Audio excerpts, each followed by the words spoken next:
The American campaign against North Vietnam's transport system began on April 3, 1965.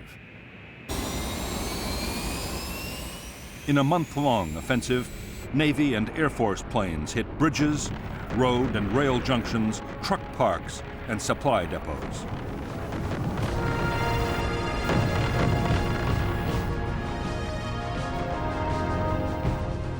For the Americans, one of the most important targets was the Ham Rung Bridge across the Song Ma River. The bridge was a choke point for troops and supplies moving southwards.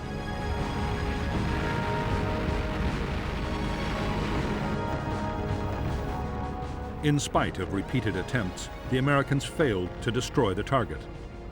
2 U.S. planes were lost to MiG fighters and more to anti-aircraft defenses.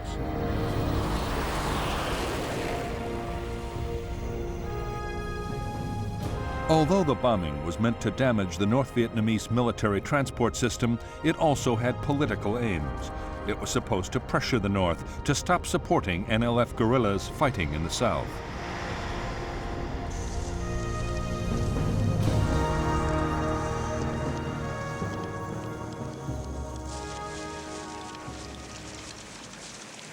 In spite of the mounting damage, Ho Chi Minh, the northern president, was defiant. In South Vietnam, the NLF were doing well on the battlefield. South Vietnamese government forces were on the defensive. Ho meant to continue supporting the war as long as his Chinese and Soviet allies provided the weapons and financial support to carry on.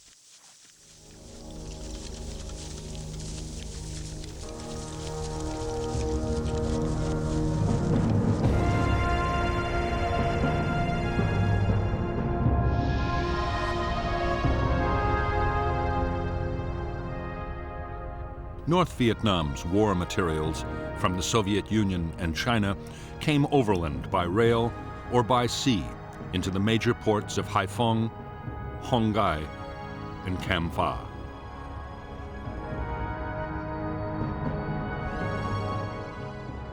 Supplies and troops destined for the war in the south were then sent on to staging areas, especially Dong Hoi. From there, they traveled into Laos by truck and bicycle and down the Ho Chi Minh Trail into South Vietnam. More troops and supplies went south by sea.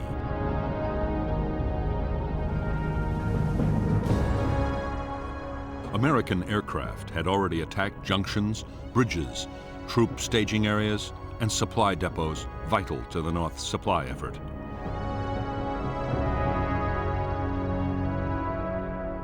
However, the northeast quadrant, with the population centers of Hanoi and Haiphong, would be left alone for the time being, at least. So too would the transport links to China, around which there were now heavy concentrations of Chinese anti-aircraft guns.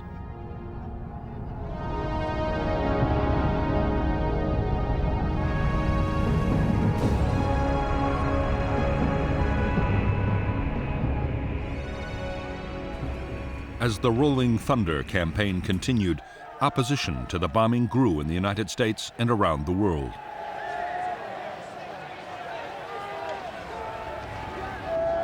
On May 13, 1965, U.S. President Lyndon Johnson agreed to halt the bombing for 5 days. As Johnson had expected, North Vietnam firmly rejected his overture.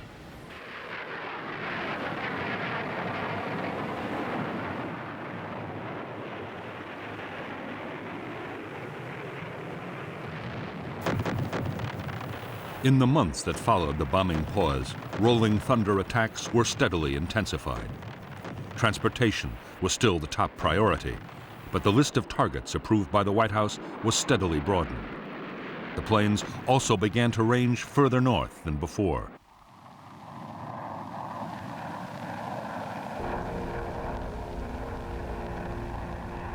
Soon, U.S. fighters had shot down their first MiGs of the air war.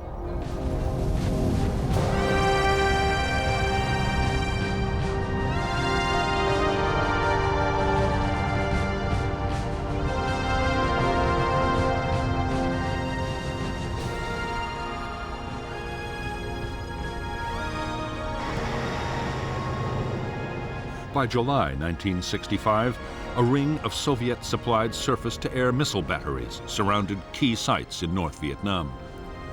The SAM was 35 feet long and radar-guided. It could hit a target 20 miles away and was one of the most advanced anti-aircraft weapons in the world.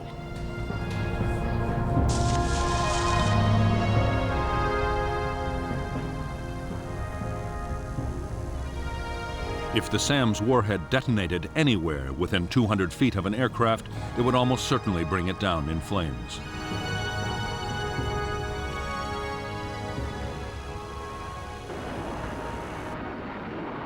The missile defenses destroyed their first U.S. aircraft in late July 1965.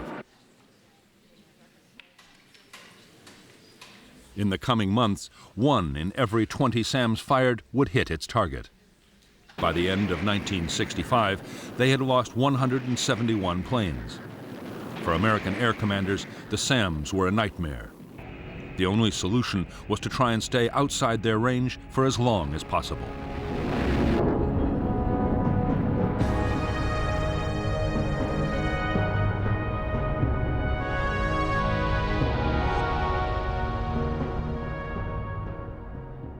American aircraft were now attacking some carefully selected targets inside the northeastern quadrant of North Vietnam.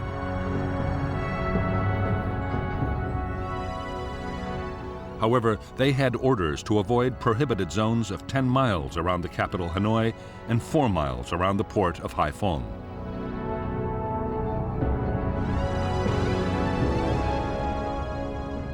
In bigger zones around both cities, attacks were severely restricted, and the aircraft also had to stay out of a buffer zone along the border with China.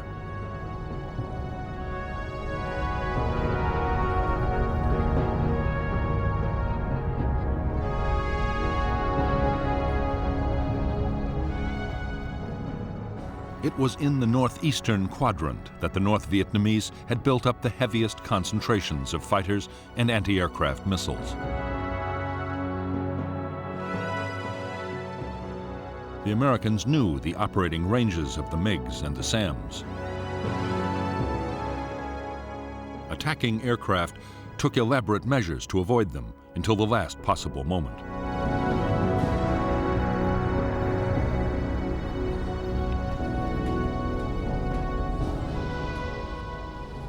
SAM missile sites were hard to find and even harder to destroy.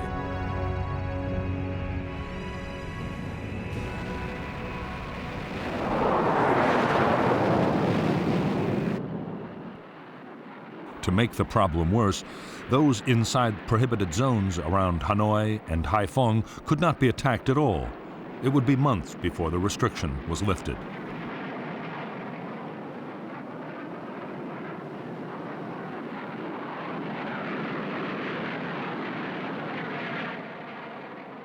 Avoiding SAMs posed its own dangers for American pilots.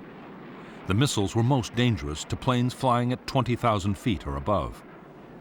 A low-flying aircraft was less at risk, but then it was inside the range of the anti-aircraft guns.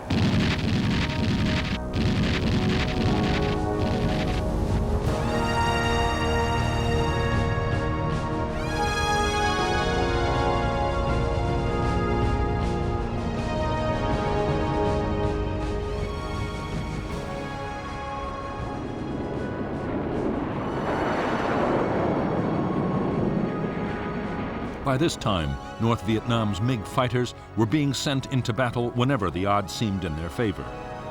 Always they fought under strict control from the ground. Their tactics were to approach from behind and above the Americans and then mount a sudden ambush.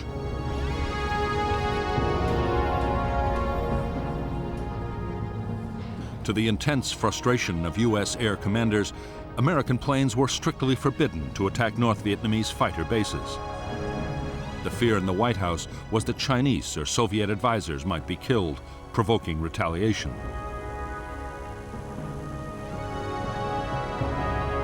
An even bigger worry was that if the North's Air Force were destroyed, Chinese fighter units might take over the defense themselves.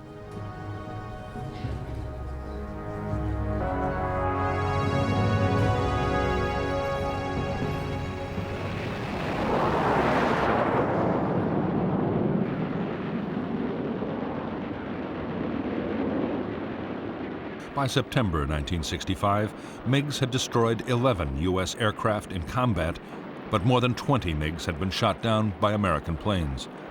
Nearly 2/3 of the whole North Vietnamese fighter force was gone. In October 1965, General Giap, the North Vietnamese defense chief, was forced to order the 921st Fighter Wing to cut back combat operations.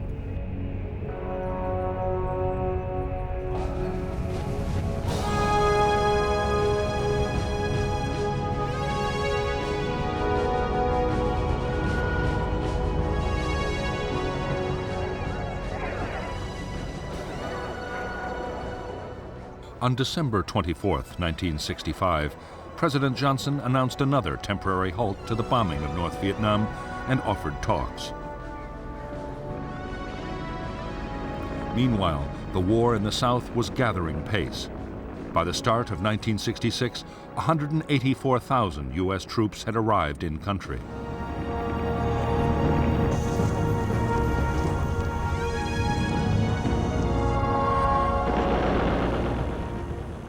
They were already launching big operations against the NLF guerrillas.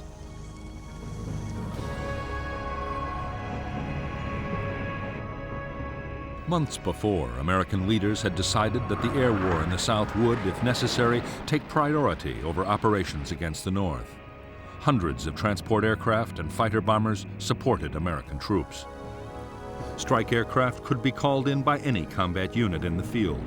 Time after time, their bombs, rockets, and napalm saved American units being overrun by the Viet Cong, but they also hit thousands of civilians in their homes.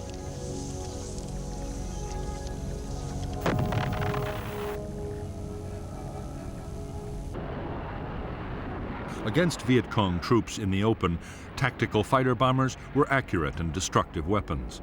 However, against fortified guerrilla bases spread out under the forest canopy, they were almost useless.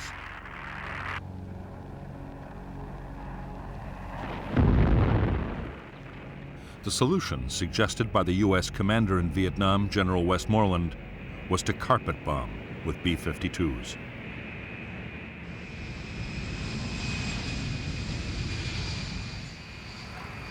The B-52 could carry 51 750 and 500-pound bombs, a 13.5-ton payload. A modified version, the Big Belly, could carry 108 750 and 500-pound bombs, a massive 31 3/4 tons. A cell of 3 B-52s could obliterate an area 3 miles long and 2 miles wide.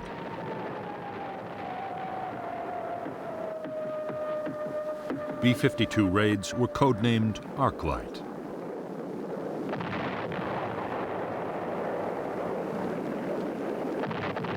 Each raid had involved a 12-hour round trip from Guam in the Pacific Ocean. The missions were possible only because for every bomber in the fleet, there was a tanker from Okinawa to refuel it in flight. The mission of the B-52 force was soon broadened to include the Ho Chi Minh Trail in Laos and passes feeding the trail just inside North Vietnam.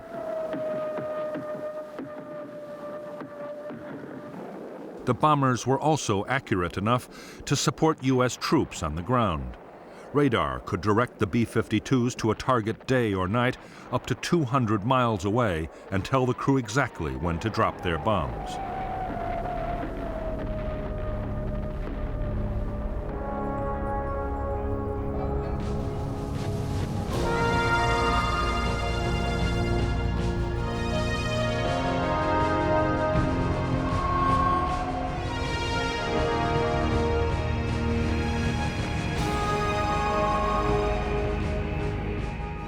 The pause in the bombing that President Johnson had ordered in December 1965 lasted 37 days.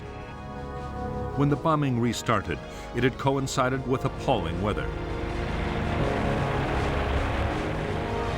North Vietnam was given a priceless breathing space in which to boost its defenses.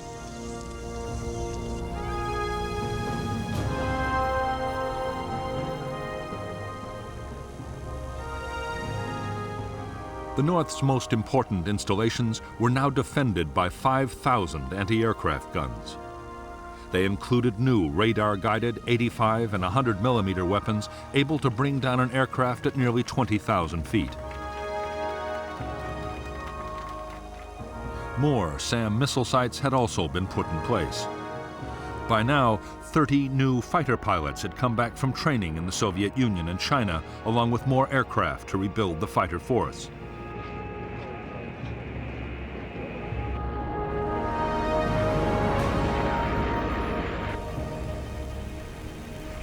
American aircraft losses were now 20 a month over North Vietnam.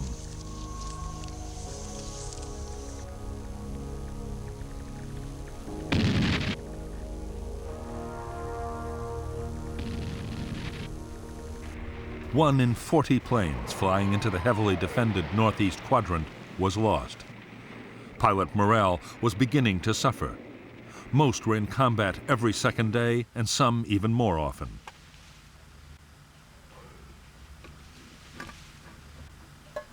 Realizing that dangerous problems were developing, the Americans moved to send more carrier pilots to Southeast Asia. They also overhauled the supply system.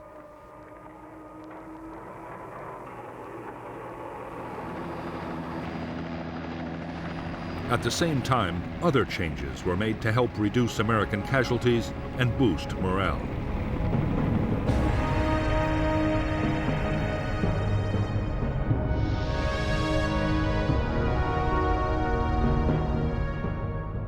In April 1966, Yankee Station and the carriers of Task Force 77 were moved nearer to North Vietnam.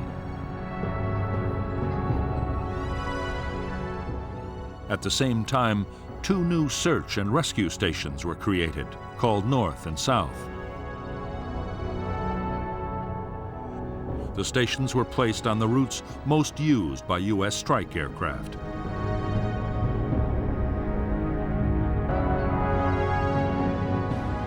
Up to now, U.S. Air Force and Navy planes had taken turns to hit different areas of North Vietnam.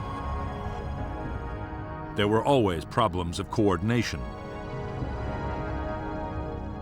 Now, the system was improved by allocating route packages. Route Package 1 was given to Military Assistance Command in the South as part of the war on the demilitarized zone.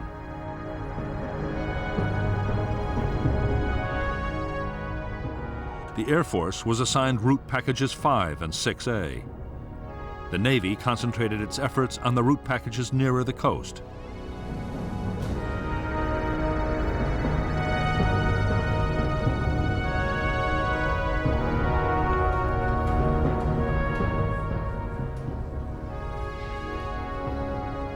The route package system allowed American pilots to learn the defenses of their own target areas.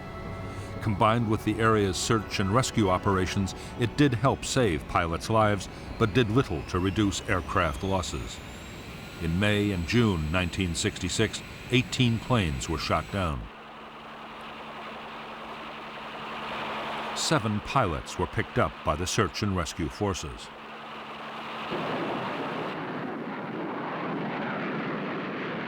By now, every American raid included attacks to suppress anti-aircraft defenses. Strikes were also supported by a vast array of sophisticated technology. Early warning radar aircraft could alert pilots to MiGs or SAM launches. Electronic warfare planes tried to jam anti-aircraft radars. Wild Weasel strike aircraft, armed with the new Shrike radar-seeking missiles, were deployed to hit the SAM sites.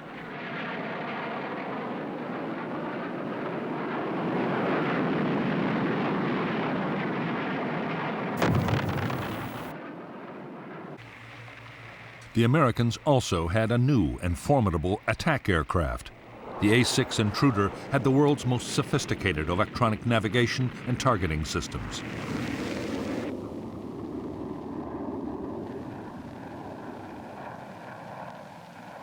It could find and hit targets day or night in any weather and carried a 6.5-ton bomb load.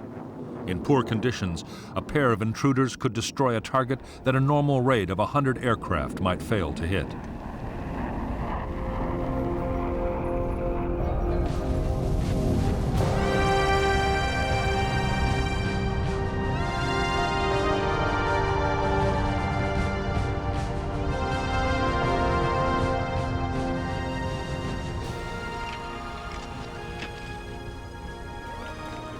More than a year after Rolling Thunder had begun, North Vietnam's leaders were gaining confidence. The bombing had unified the North Vietnamese people. Damaged railway stock, trucks, and industrial equipment were being replaced by the Soviet Union and China. Almost every day, a supply ship arrived in Haiphong Harbor.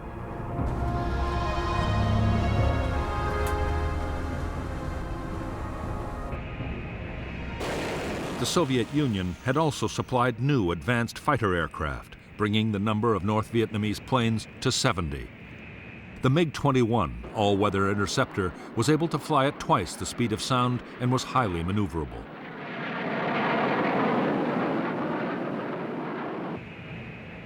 It was armed with 2 cannon and 2 Atoll infrared homing missiles, deadly weapons at medium ranges.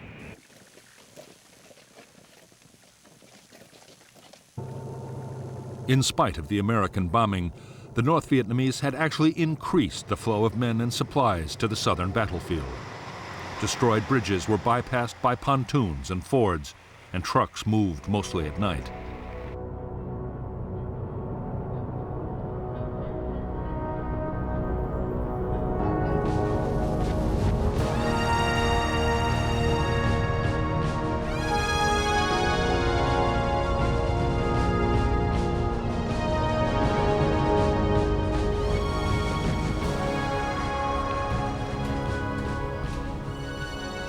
For months, the American Joint Chiefs of Staff in Washington had been urging the president to launch an all-out campaign against North Vietnam. Above all, they wanted to target petroleum and oil storage, the PAL system.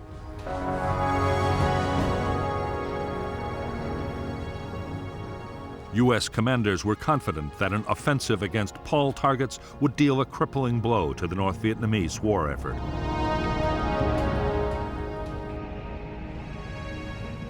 The offensive was put off again and again. President Johnson was waiting for an answer to peace feelers sent out to Hanoi. When there was no response, the president approved the attacks. The first PAL raids on North Vietnam's fuel storage system were launched on June 29, 1966.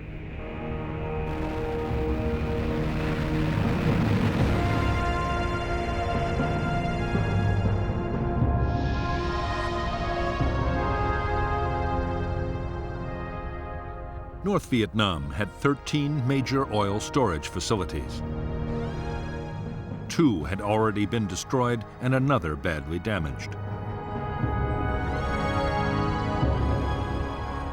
The new American campaign was launched by U.S. Air Force planes flying from Thailand and by the Navy carriers Ranger, Constellation, and Hancock. In the first strikes, tanks at Hanoi, Haiphong, and Do Song were hit. The following days saw attacks on yet more sites. The remaining facilities and fuel-carrying trains from China were next.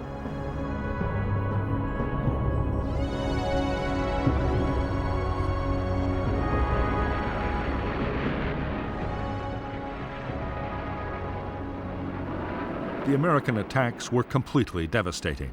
The North's biggest facility at Haiphong was totally destroyed. Smoke from the burning tanks reached 20,000 feet into the sky.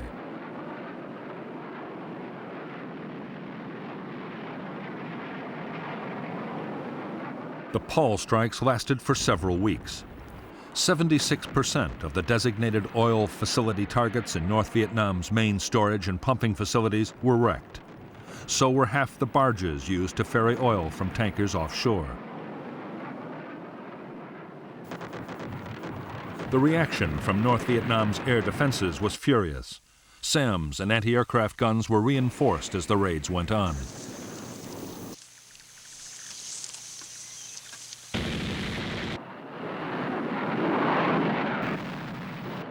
The MiGs, flying from airfields still off-limits to U.S. bombs, could attack at will. American losses were heavy.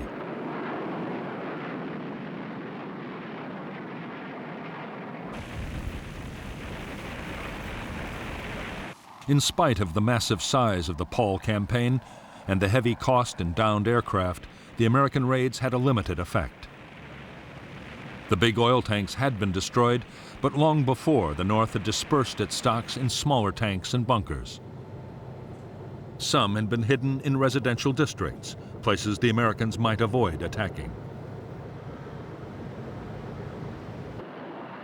The Americans launched a massive effort to try and eliminate the dispersed oil stocks.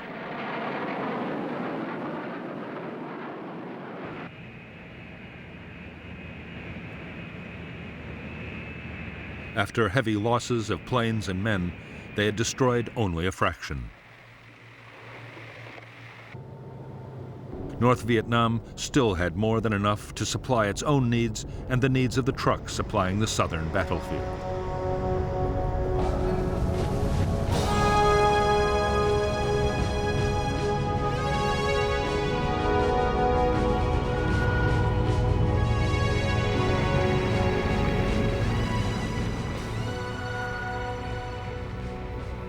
In October 1966, the U.S. Defense Secretary Robert McNamara paid a visit to the American carrier fleet off the shores of North Vietnam. With him was General Wheeler, the chairman of the Joint Chiefs of Staff, and Admiral Sharp, the Pacific Fleet commander.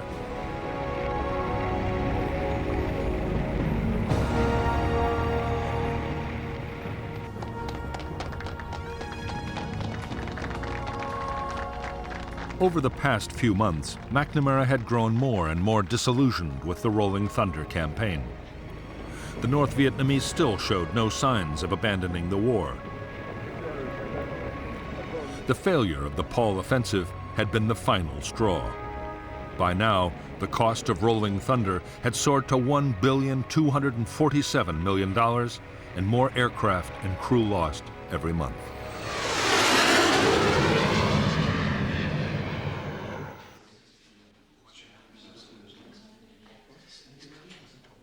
McNamara now favored curtailing the bombing. He argued that U.S. aircraft should concentrate on attacking the supply routes from North Vietnam to the south, at a much lower cost in lives and cash. Military leaders were dismayed. Their argument was that Rolling Thunder had failed because, with all the restrictions, it had never been given a chance to succeed.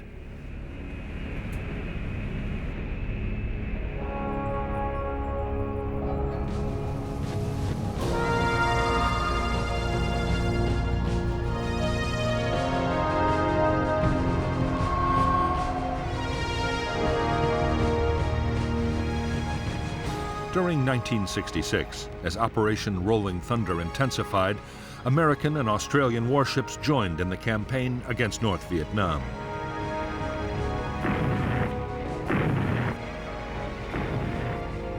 Operation Sea Dragon attacked more than 3,500 land targets, including bridges, railroad yards, and truck parks.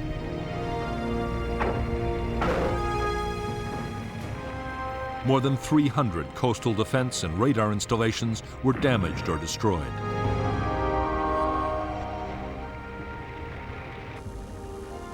The attacks were fiercely resisted by North Vietnamese coastal artillery batteries.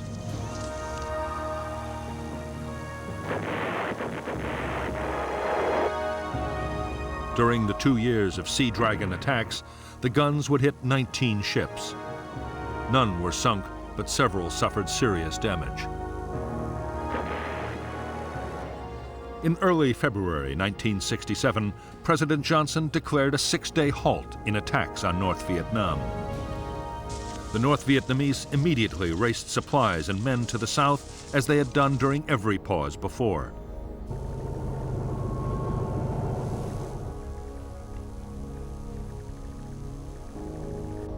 Ho Chi Minh replied to Johnson's offer of negotiations with a demand that the bombing stop completely. Ho made no promise that even then he would talk.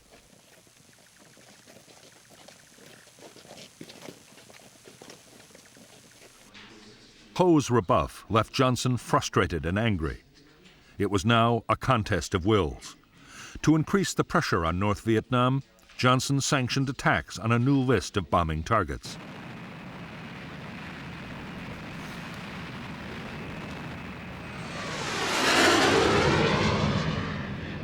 American planes would attack the North's airfields, power plants, and industries, while the Navy's Operation Sea Dragon would be expanded.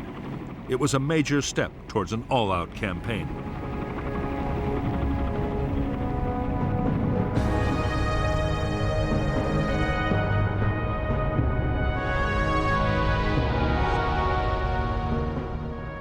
The U.S. and Australian warships of Operation Sea Dragon were allowed to extend operations from 19 to 20 degrees north.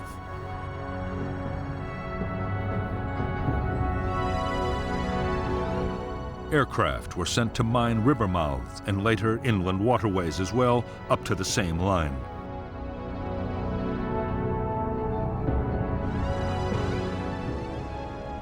Haiphong Harbor, however, the North's most important port, would not be mined until 1972 to avoid the risk of sinking Soviet ships.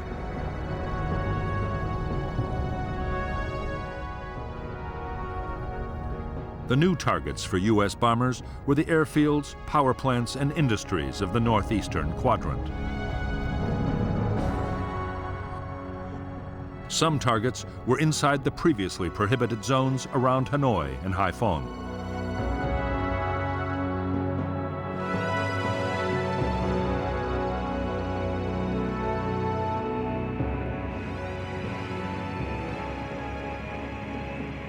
The American attacks on North Vietnam's airfields began on April 24, 1967.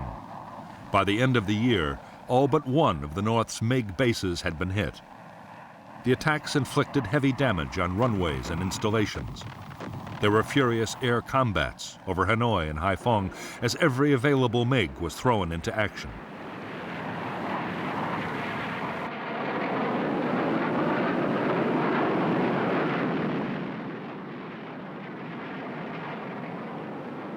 After the airfield attacks came the strikes on industrial targets and power plants.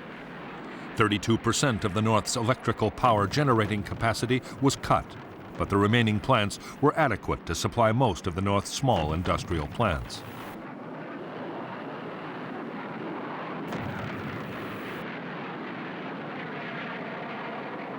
By now, the weather had improved, and the bombers now ranged freely, hitting old and new targets again and again.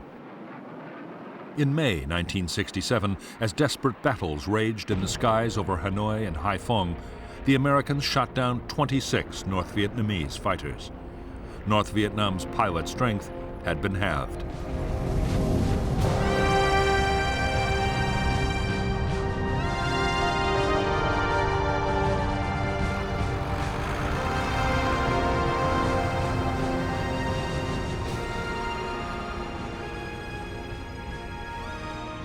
While the latest offensive against North Vietnam was still underway, in Washington a bitter argument was raging about strategy in Vietnam.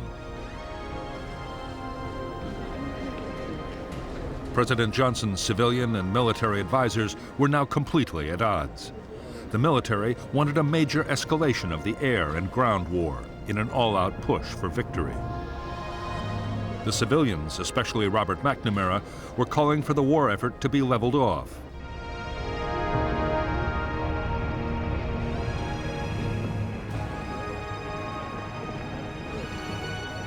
In August 1967, the pressure on President Johnson to side with his military commanders sharply increased. A Senate subcommittee was about to call for much heavier bombing of North Vietnam. To head off criticism, Johnson approved a sharp escalation in Rolling Thunder.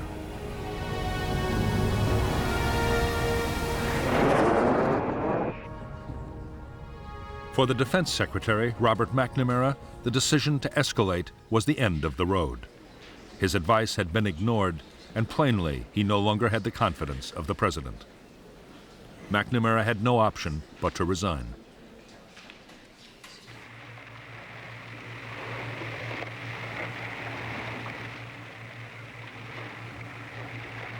American aircraft now hit a whole list of previously banned targets, including power plants and rail yards inside the Hanoi Circle. The Paul Doumer Bridge linking Hanoi and Haiphong was attacked and 2 of its spans dropped into the Red River. However, engineers hastily carried out temporary repairs, and the bridge continued to carry traffic until it was hit again in October 1967. Targets inside the Chinese border buffer zone were also hit. American planes attacked to within 8 miles of the frontier. 2 American aircraft strayed into China and were shot down by Chinese MiGs. The attacks of late 1967 were so intense that for a time the northern air defenses ran desperately short of SAMs and anti-aircraft ammunition.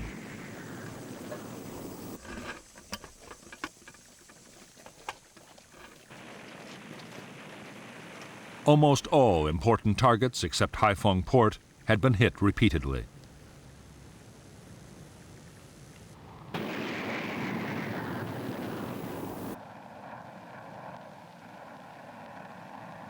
The Americans were now using a new generation of smart bombs, including the Walleye television-guided weapon, which had been operational in Vietnam since 1966. It took many fewer aircraft to destroy a target, which meant in theory that precision attacks could be made, even in densely populated areas. There was little the North Vietnamese air defenses could do to stop the havoc. However, northern leaders still had no intention of giving in to U.S. demands. In their view, the best way of stopping the bombing was to win the war in the South in the shortest possible time.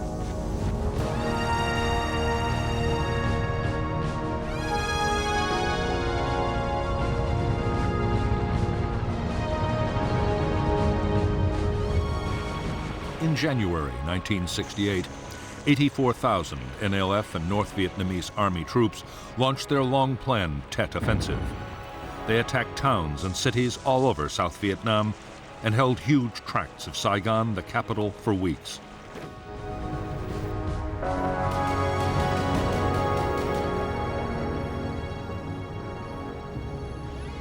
In the end, the Tet Offensive was a military disaster for the Viet Cong.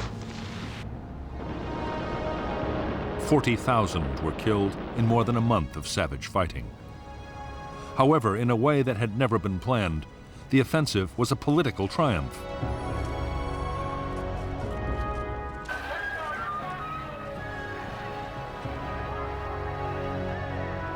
In the United States, public opinion had been turning against the war for months. The sheer scale of the latest offensive now seemed to confirm that U.S. strategy had failed.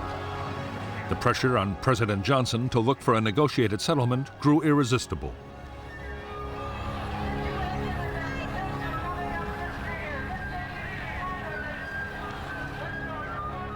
On March 31, 1968, Johnson announced that, as a goodwill gesture, he was restricting the bombing campaign to the extreme south of North Vietnam. American sons in the field far away. On April 3rd, Hanoi radio announced that if bombing ceased unconditionally, the talks could begin.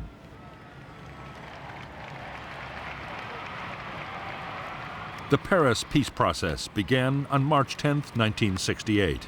Almost at once, they stalled hopelessly.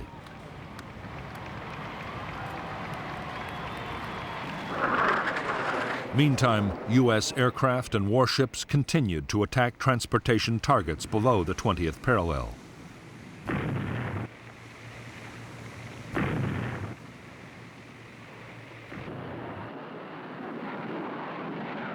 In October 1968, after several months of wrangling and on the eve of the U.S. presidential elections, there was a breakthrough. The North Vietnamese agreed that in exchange for a complete halt to the bombing, they, for their part, would no longer infiltrate troops across the DMZ or shell major cities in the south. Johnson knew that being seen to oppose peace could damage his party's chances in the coming elections. Reluctantly, he agreed to stop the bombing.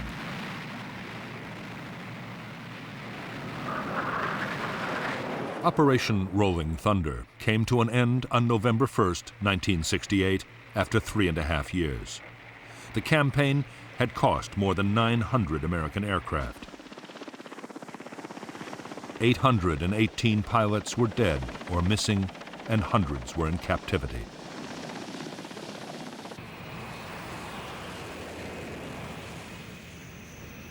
On the northern side, nearly 120 North Vietnamese planes had been destroyed in air combat, in accidents, or by friendly fire. On the ground, according to McNamara's estimates, 182,000 civilians had been killed during Operation Rolling Thunder. 20,000 Chinese support personnel had also been casualties of the bombing.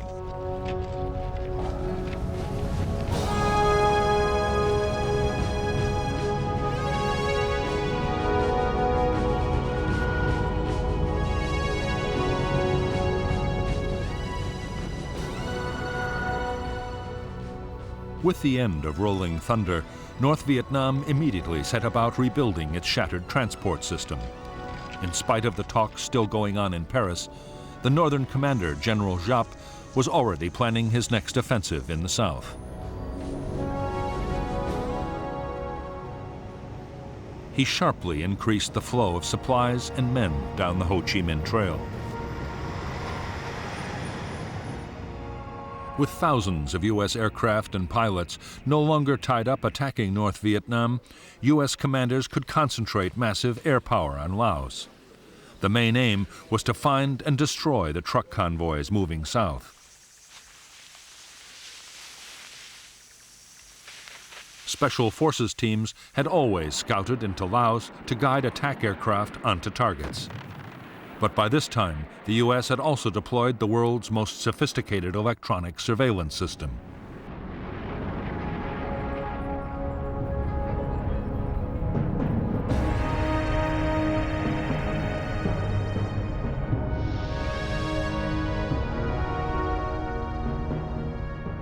Between 1966 and 1971, in Operation Igloo White, American aircraft laid a sophisticated system of electronic sensors down the Ho Chi Minh Trail in Laos.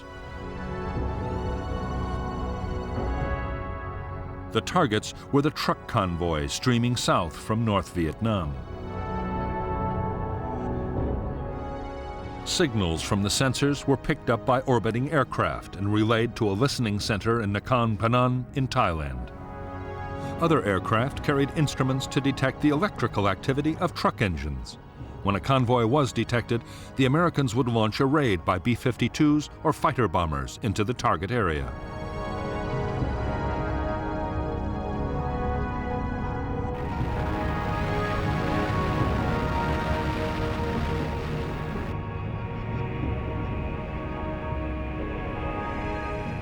In 1968 alone, U.S. strike aircraft flew 88,000 strikes against targets in Laos. The planes dropped high explosives, cluster bombs, and mines. They were also equipped with new, highly accurate laser-guided bombs.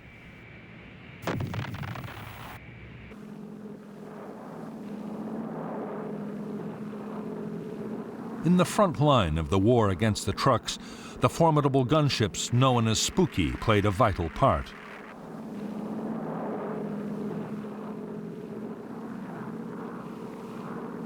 The gunships carried 3 miniguns, each able to fire 6,000 rounds a minute. Flying in a circular pattern over the target, the gunship would rain down an awesome weight of fire.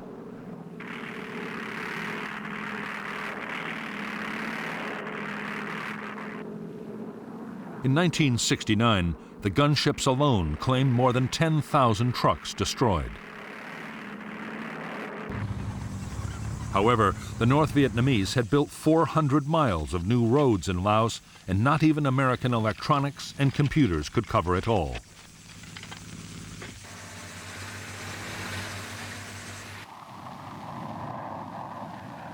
Still, U.S. aircraft would drop 750,000 tons of bombs on Laos, 10 times the weight dropped on Japan in World War II.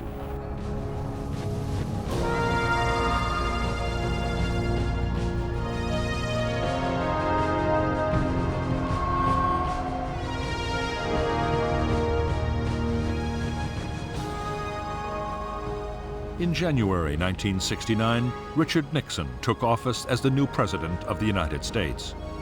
Nixon had promised to achieve what he called peace with honor.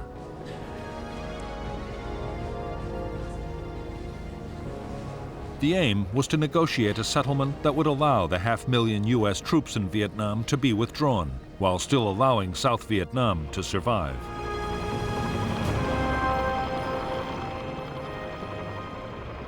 The American plan was to prepare the South Vietnamese to take over their own defense. Officials called it Vietnamization.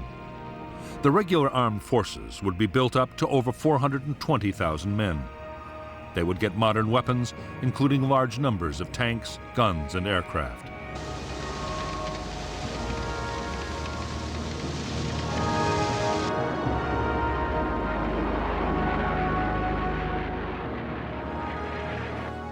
The North's strategy for 1969 was to keep up the pressure in South Vietnam. While negotiations were going on, they meant to improve their position on the battlefield.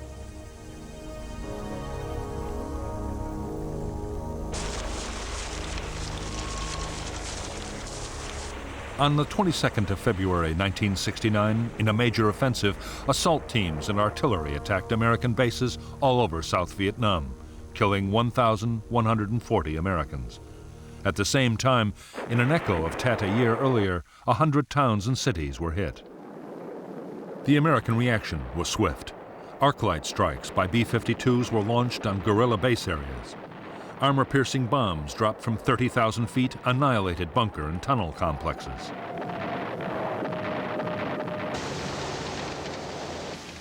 On the ground, American units launched spoiling attacks on guerrilla staging areas and captured enormous quantities of supplies.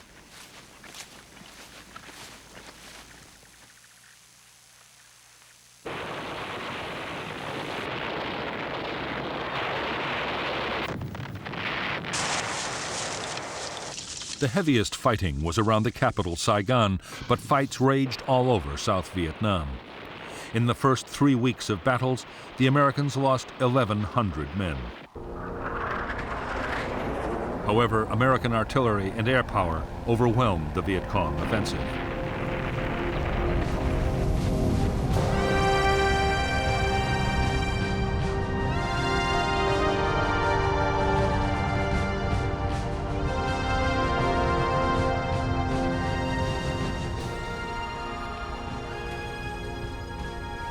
In the White House, there was anger and deep frustration at the latest campaign against South Vietnam. President Nixon and his advisors were determined to retaliate to show that the U.S. was serious about defending its ally. The problem was that going back to bombing North Vietnam would cause an outcry in the United States.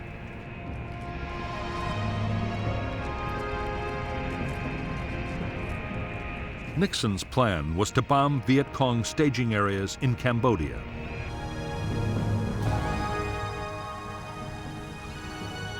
For years, they had been the springboards for attacks against Saigon. These jungle areas held tens of thousands of troops and vast stores of supplies and weapons.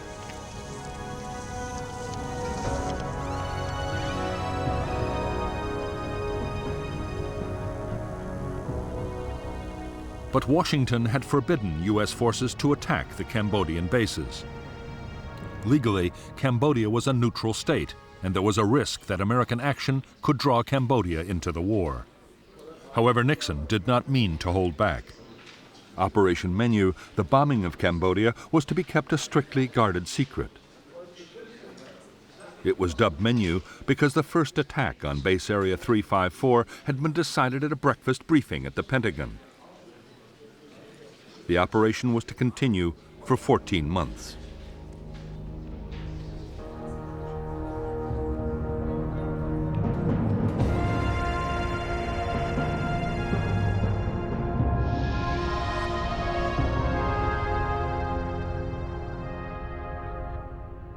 as well as the Ho Chi Minh Trail running from North Vietnam, NVA forces were also supplied by North Vietnamese and Soviet ships, which were allowed to dock at Sihanoukville.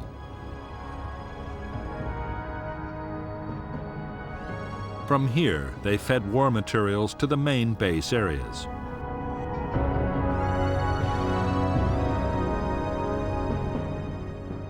The biggest Viet Cong strongholds were west and north of Saigon, in the areas known as the Parrot's Beak and the Fish Hook. The bases were run by North Vietnamese troops and the NLF.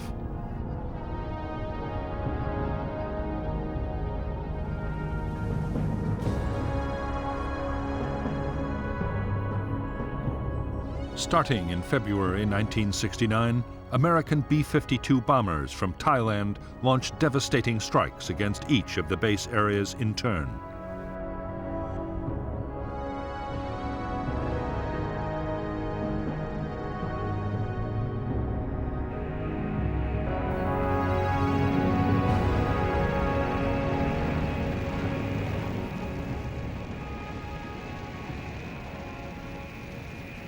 Operation Menu saw more than 4,000 B-52 missions, dropping 120,000 tons of bombs.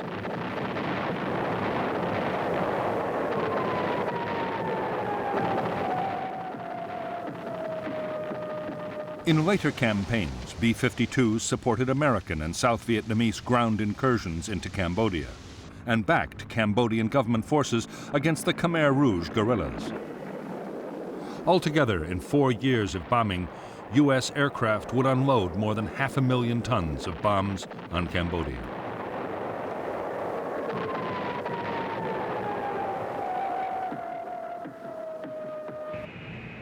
On orders from the White House, extraordinary measures were taken to keep the Cambodian bombing a secret. Defense Department officials always claimed the raids were over South Vietnam.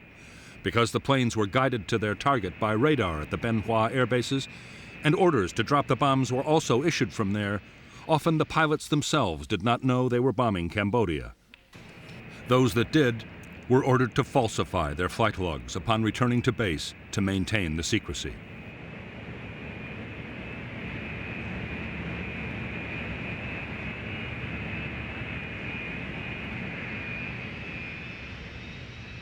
In spite of the elaborate precautions, in May 1969, reports of the secret bombing were published in the American press. Nixon was furious. Only recently, the American public had learned of the My Lai massacre, in which over 200 South Vietnamese villagers had been killed by U.S. troops back in 1968.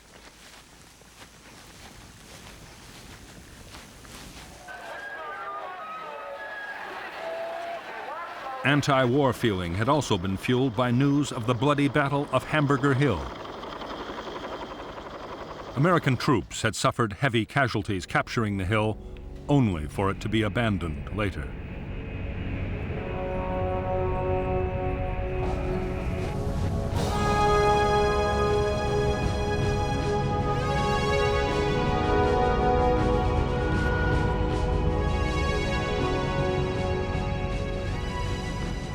On June 8, 1969, President Nixon met with South Vietnamese President Nguyen Van Thieu on Midway Island in the Pacific.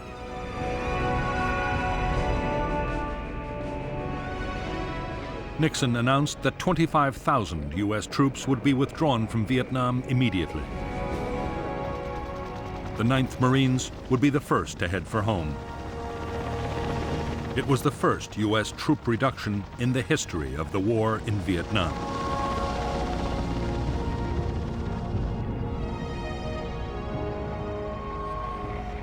By the fall of 1969, Nixon's initiatives had succeeded in quietening public opposition to the war. To keep up the momentum, the president announced a second batch of troop withdrawals and promised to reduce the draft call.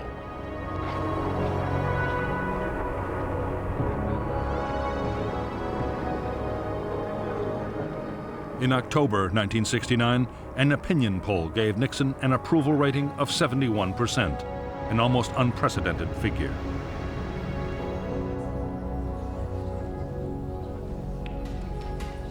Although Nixon was preparing to pull out American troops, he had no intention of giving up on Vietnam. His plan was that even when most American troops had been withdrawn, Americans would continue to supply, train, and arm the South Vietnamese. Most important of all, a formidable shield of American air power would remain to deter communist attacks.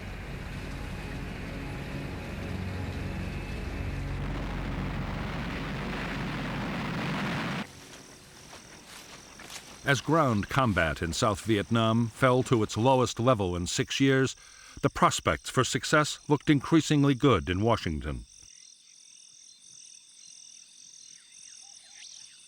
What U.S. officials did not know was that in North Vietnam, the greatest offensive of the whole war was being prepared. The plan was to use nearly 200,000 troops and hundreds of tanks in a full-scale invasion of South Vietnam.